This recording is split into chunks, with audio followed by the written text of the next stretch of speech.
Welcome to the Daily Word for Daily Living. This publication is presented to you by Great Oaks Apostolic Church. We're located in the beautiful city of Murrieta, California. If you ever happen to be in the area, we would be so honored to have you to come and to worship the Lord with us. Today we're going to continue day 3 with Favor is Fair.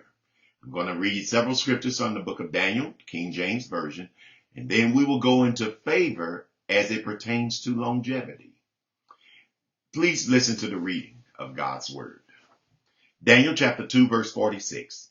Then the king Nebuchadnezzar fell on his face and worshipped Daniel, and commanded that they should offer an oblation and sweet odors unto him.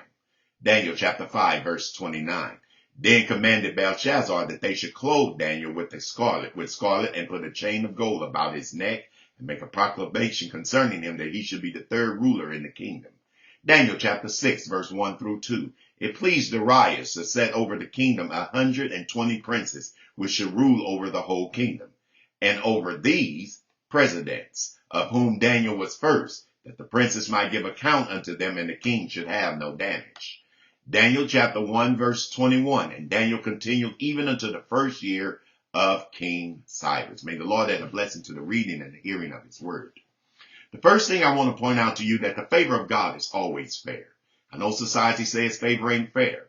But you see, the reason why the favor of God is fair is because it is open to any and everyone who is willing to walk in his statutes and to obey his commands. If you walk in God's statutes and obey God's commands, you really can have the favor of God.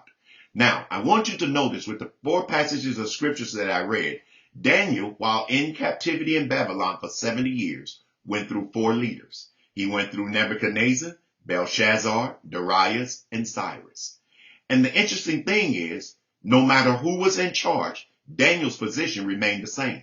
He was always a leader and a ruler, even though he was in the land of captivity. You see, because even though the leaders changed, Daniel did not. Daniel's faith and belief in God stood fast, unmovable. Now, I want you to know that in your world, if you remain faithful to God, it doesn't matter which bosses come. It doesn't matter which bosses go. It doesn't matter which neighbor moves on your left or which neighbor moves on your right. You must remain steadfast, unmovable, always abounding in the work of the Lord. You must always keep God's word first and foremost in your life, because that's when you will obtain favor of the Lord. And you will look up, and 30 and 40 and 50 years later, you are still resting and basking in the favor of God.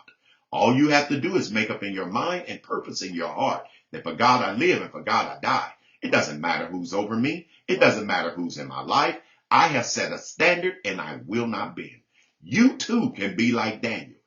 Over the years, you can have longevity and enjoy the favor of God. Now, make up in your mind that you will not bend, that you will not sway, and you will not change.